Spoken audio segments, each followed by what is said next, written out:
In our ongoing series, Giving Back, Making a Difference, we introduce you to the incredible people who have found creative ways to change the world. No better example than the young man you are about to meet. He's written a book called Be the Change, and at 15 years old, he's practicing what he preaches, tackling a worldwide problem of epic proportions, one that even many adults don't know about. Here's a look. What's up, man? What's up? To the casual observer, Zach Hunter is the typical ninth grader. Give me the dependent clause. Who likes playing baseball?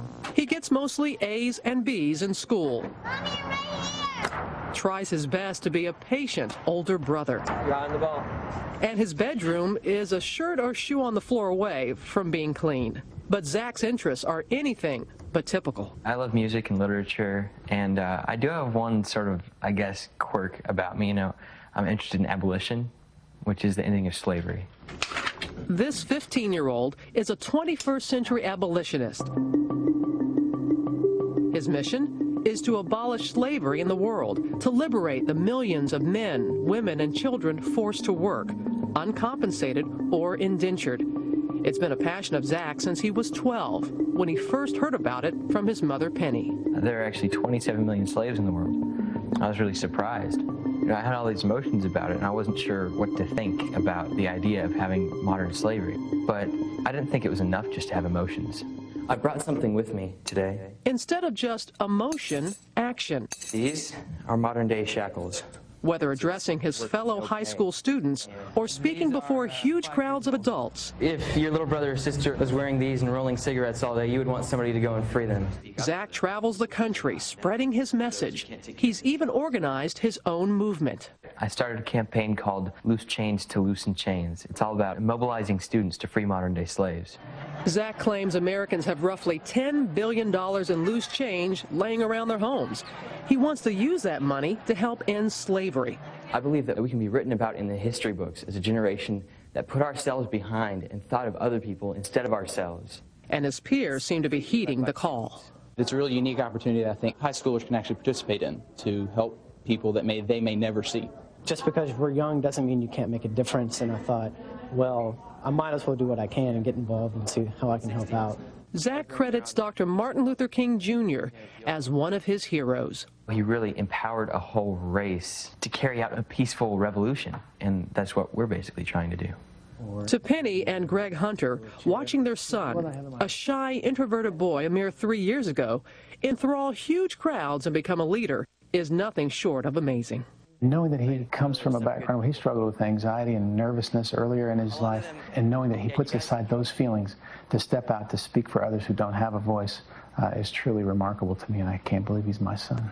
I mean, if you go up to his room and look at the books he reads, this is his heart. You know, this is what he's dug into and wants to know about the poor and the hurting in the world. The reason why this really impacts me is because it's so true about people my age. You know, it's almost sort of an invincibility mentality, even if it may not be true. We really believe that we can do anything, which is why a lot of stuff really does get done. We are the someone, and today is the day. And joining us now is Zach Hunter. And Zach, I've been looking forward to meeting you very much. Thank you. Thanks for being here with us. 27 million people as slaves. You know, some people, even adults, are saying, wait a minute, didn't we abolish slavery over 150 years ago? What do you mean exactly by modern-day slavery? Well, it's slavery, you know, every bit as bad as it was 200 years ago in our own country. And it can be anything from whole families crushing boulders down into gravel all day long to little girls kidnapped and put into brothels.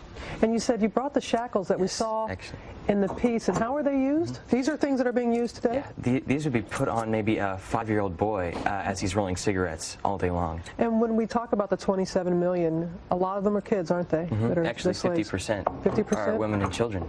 Your book, Be the Change, and if a young person reading it and they go, that's your cause, abolishing slavery, that's fantastic, that's for you.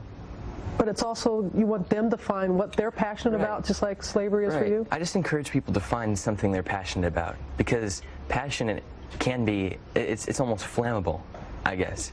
Passion is this flammable thing. But if we apply our passion to something good, to some good cause, I mean, the possibilities are endless.